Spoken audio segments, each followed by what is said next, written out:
মহারাষ্ট্রে প্রশ্নের মুখ শরদ পাওয়ার। নির্বাচনে পরাজয়ের বর্ষিয়ান রাজনীতিবিদদের কেরিয়ার নিয়ে প্রশ্ন উঠতে শুরু করেছে। অন্যদিকে উদ্ভবের কেরিয়ার নিয়েও রইল প্রশ্ন।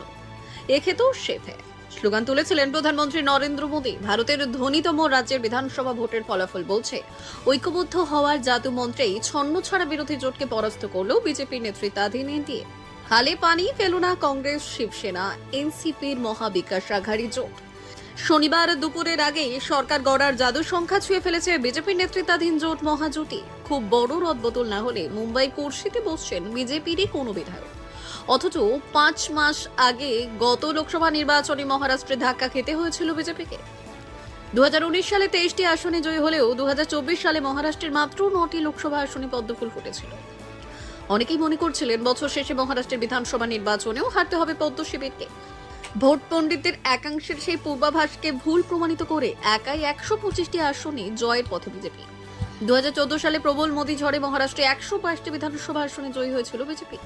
এবার সেই ঝড় না থাকলেও 10 বছর আগেও সাফল্যকে ছাপিয়ে গেলেন দেবেন্দ্র ফডনবিসেরা। গত 5 বছরে একাধিক নাটকীয় উত্থান পতন ঘটেছে মহারাষ্ট্রের রাজনীতিতে। পুরনো দল ভেঙে তৈরি হয়েছে নতুন দুটি দল। আর তার জেরেই এবারের ভোটে চিরায়ত চতুর্মুখী লড়াইয়ের বদলে দেখা গিয়েছিল মোট 6টি দলের দ্বিমুখী লড়াই। 2022 এবং 2023 পরপর দুটি বর্ষে দুই বিদ্রোহের সাক্ষী মহারাষ্ট্র। প্রথম বর্ষে শিবসেনা ভেঙে বিজেপির হাত ধরেছিলেন পুরনো শিব সৈনিক একনাথ শিন্ডে। সেই বিদ্রোহী ভেঙেছিল বাল ঠাকরের সাবেক শিবসেনা, ভেঙেছিল কংগ্রেস, শিবসেনা, এনসিপির জোট সরকারও। আর তার পরের বছর বর্ষে কাকা শরদ পাওয়ারের এনসিপি ছেড়ে বিজেপির হাত ধরেন ভাইপো অজিত পাওয়ার।